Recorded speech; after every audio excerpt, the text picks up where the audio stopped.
कहता हूं प्रेस के हमारे मित्रों, मगर मित्रों का काम नहीं करते ये लोग। हमारा छोड़ो, जनता के मित्रों का काम नहीं करते ये।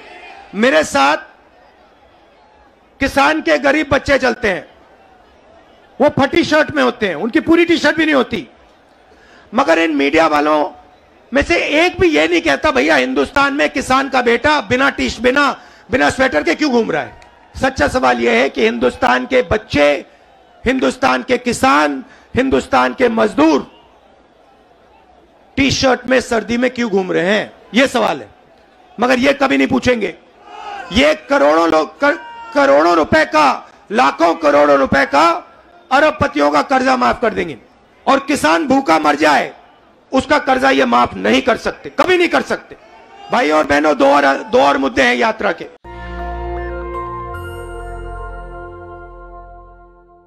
आप सबका यहां बहुत बहुत स्वागत, नमस्कार।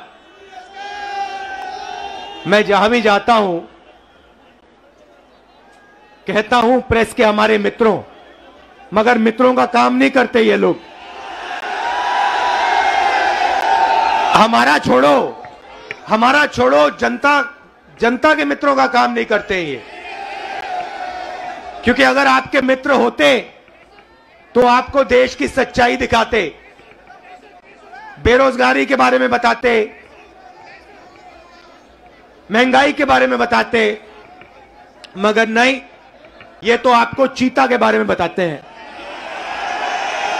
देखो अफ्रीका से 4 चीता आए हैं, देखो जंगल में घूम रहे हैं। देखो, ये भी सवाल पूछा कि क्या चीता हिरन को मारेगा या नहीं। मतलब अफ्रीका का चीता हिंदुस्तान में आकर हिरन को मारना भूल जाएगा।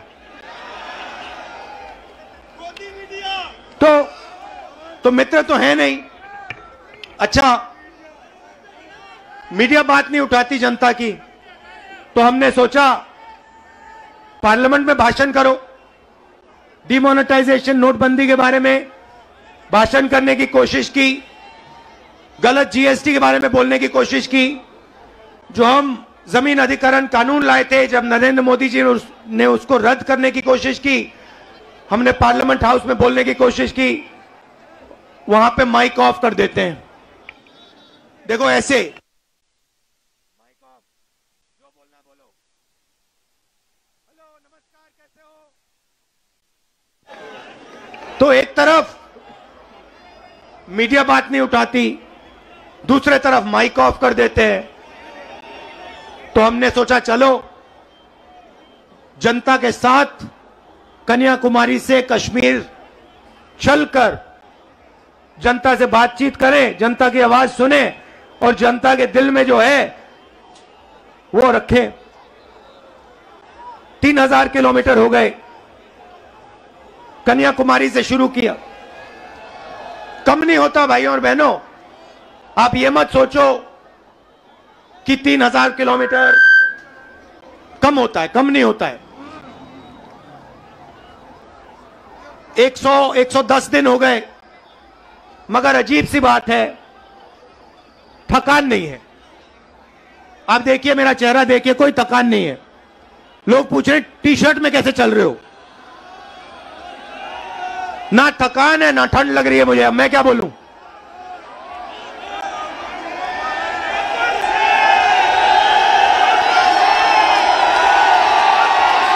अच्छा, जो प्रेस वाले हैं, एक बात देखो मेरे साथ, एक बात देखो इनके बारे में, देखो एक बात, ठहर जाओ भैया, एक बात देखो प्रेस वालों की। मैं यात्रा में चल रहा हूं, मैं टी शर्ट में हूं, मेरे साथ किसान के गरीब बच्चे चलते हैं, वो फटी शर्ट में होते हैं, उनकी पूरी टी शर्ट भी नहीं होती, मगर इन मीडिया वालों में से एक भी ये नहीं कहता भैया हिंदुस्तान में किसान का बेटा बिना स्वेटर के क्यों घूम रहा है। ये सवाल नहीं पूछेंगे। ये कभी नहीं कहेंगे भैया ये मजदूर है, ये टी शर्ट में क्यों घूम रहा है, ये किसान है, ये स्वेटर बिना, जैकेट बिना क्यों घूम रहा है।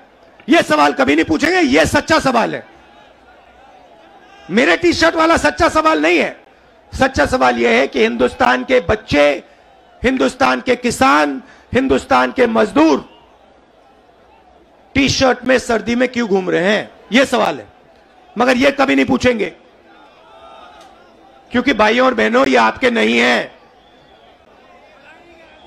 ये जैसे घोड़ा होता है ना, घोड़ा देखा आपने, शादी का घोड़ा होता है, उसमें लगाम होती है ना, उसको लगाम को टाइट करो एकदम रुक जाता है, वैसे इनकी लगाम है, लगाम लगी है प्रेस वालों पे।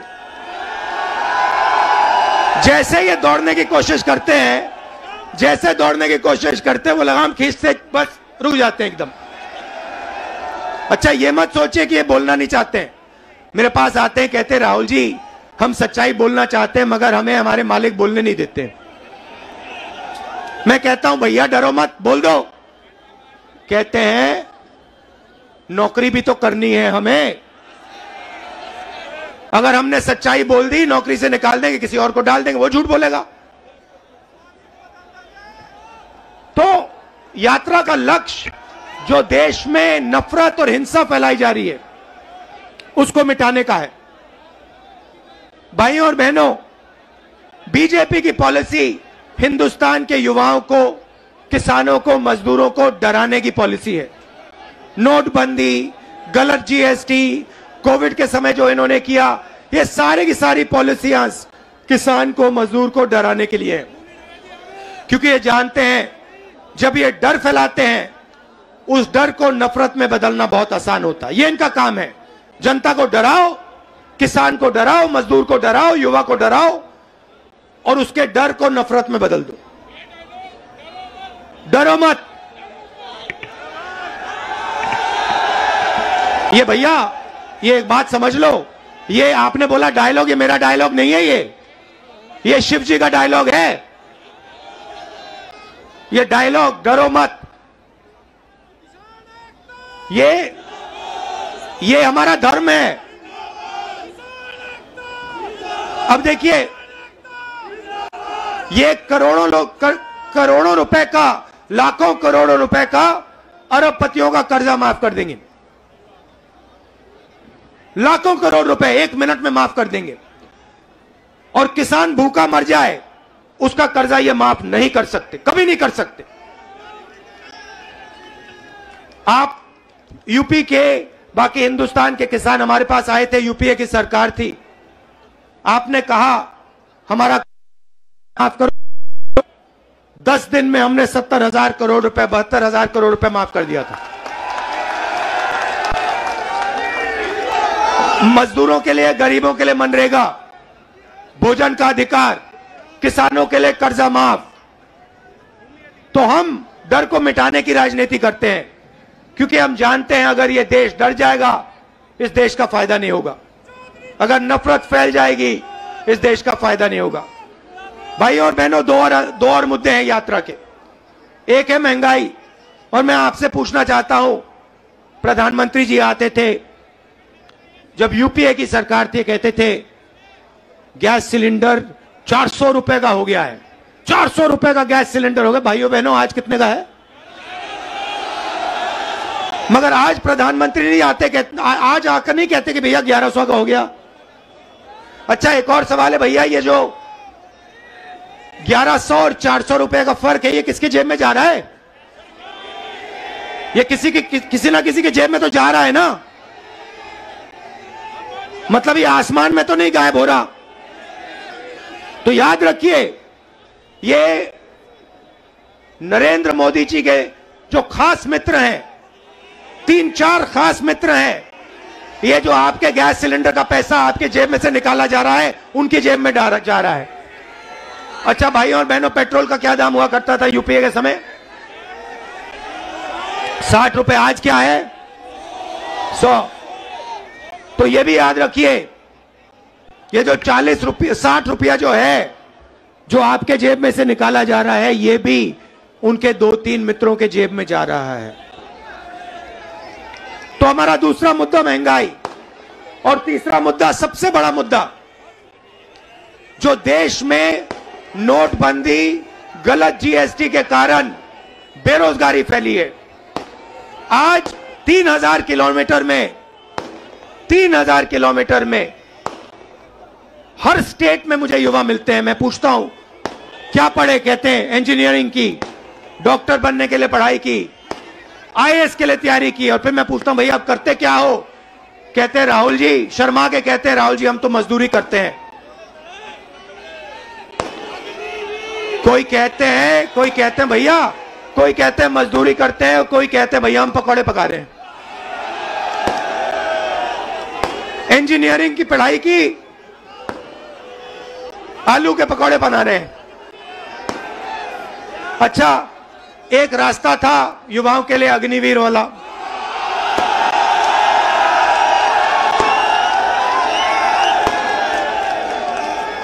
उसमें क्या था, सुबह युवा उठते थे, 4 बजे उठते थे, दौड़ते थे। यूपी में आपको हर सड़क पे दिखेंगे, देश की रक्षा करने के लिए दौड़ते थे। और सपना था एक दिन बॉर्डर पे जाके देश की रक्षा करेंगे, तिरंगे की रक्षा करेंगे, सपना था। युवा 15 साल सेना में सेवा कर सकता था, उसके बाद उसको पेंशन मिलती थी। नरेंद्र मोदी जी ने कहा नहीं भाई, ये 15 साल वाली बात छोड़ो, पेंशन वाली बात छोड़ो, ऐसे करते हैं 6 महीने ट्रेनिंग करो, बंदूक पकड़ो, 4 साल रहो, फिर जूता मार के बाहर निकाल देंगे और उसके बाद बेरोजगार हो जाओ। नया हिंदुस्तान। और जब युवाओं ने कहा कि हमें यह अच्छा नहीं लगा, और जब युवा सड़क पे उतरे, नरेंद्र मोदी ने क्या कहा, नरेंद्र मोदी जी ने क्या किया, उन्होंने उनसे कहा कि अगर तुम्हारी फोटो ले ली गई सड़क पे तो तुम्हें सरकारी नौकरी नहीं मिलेगी। तो देखिए, दूसरा रास्ता जेल, रेलवे का रास्ता, उसको भी एक के बाद एक बेच रहे हैं। उन्हीं 3-4 लोगों को बेच रहे हैं। एयरपोर्ट भी उनको दिए जा रहे हैं, पोर्ट भी उनको दिए जा रहे हैं, रेलवेज भी उनको दी जाएगी, LIC भी उन्हीं के हाथ जाएगी, BHEL, HL सब उनके हाथ जाएगा, और हिंदुस्तान के युवा बेरोजगार होंगे। ये है नरेंद्र मोदी हिंदुस्तान। इसके हम खिलाफ हैं और इसलिए हमने ये यात्रा शुरू की है। और हम इसलिए नहीं थके हैं क्योंकि आपने अपनी पूरी शक्ति, अपना पूरा प्यार इस यात्रा को दिया है, और लाखों लोग हमारे साथ खड़े हुए हैं, हर जात के लोग, हर धर्म के लोग। तो मैं आपको दिल से धन्यवाद करना चाहता हूं कि आपने इतना प्यार और इतनी शक्ति आपने हमें दी। इसके लिए मैं बहुत आभारी हूं, पूरी जिंदगी याद रखूंगा। बहुत बहुत धन्यवाद। नमस्कार, जय हिंद। नेशनल दस्तक की आपसे गुजारिश है कि अगर इसको बचाना चाहते हैं तो नेशनल दस्तक को सब्सक्राइब करने के लिए रेड कलर के सब्सक्राइब बटन को दबाएं, फिर बेल आइकन की घंटी दबाएं। नेशनल दस्तक को बचाने के लिए बहुत जरूरी है कि हर खबर को शेयर करें, लाइक करें, कमेंट जरूर करें।